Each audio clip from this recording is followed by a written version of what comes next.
the BRICS. Why this club, and do you consider that the BRICS will expand? Well, to be honest, why the club? Because there was another club. It was called the G7, and you wouldn't let anybody else into that club. So we said we go and form our own club. So we decided, okay, we are also, good citizens of good standing who have a place in the global society, and therefore this is how typically clubs multiply. There are some orthodox binding factors, but when you have a Brazil in South America and Russia in Europe and India and China and Asia, and later on South Africa was added, the common feature was really, I would say, big countries rising in the international system. Russia perhaps had already risen, so would not necessarily qualify in that, who felt that their coming together would give them greater weight and greater influence. Now, what has happened between when the BRICS started, approximately 2 decades ago, to where we are now, is we see, particularly in the last few years, a lot of interest in countries joining the grouping.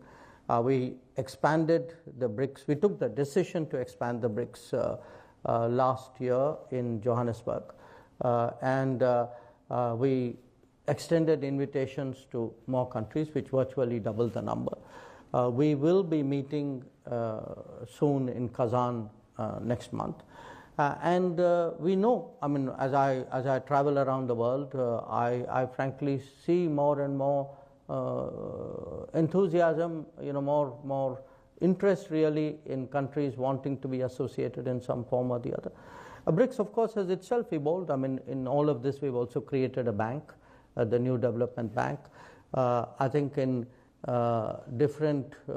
on different issues, we have collective positions, but there are many issues on which our interests also diverge. I mean, India and Russia and China and Brazil, South Africa would not, necessarily agree on all issues, and in certain cases, maybe our positions can be quite divergent.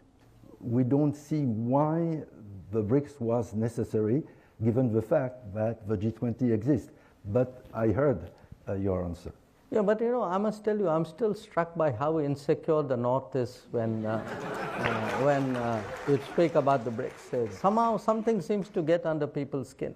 Yeah. And here's an observation: if there is a G20, did the G7 disband? Has it stopped meeting? No, it still continues. So if the G20 exists, the G20 is there, but the G7 still exists. Then why can't the G20 be there and the BRICS also exist? So we're all constituents. I mean,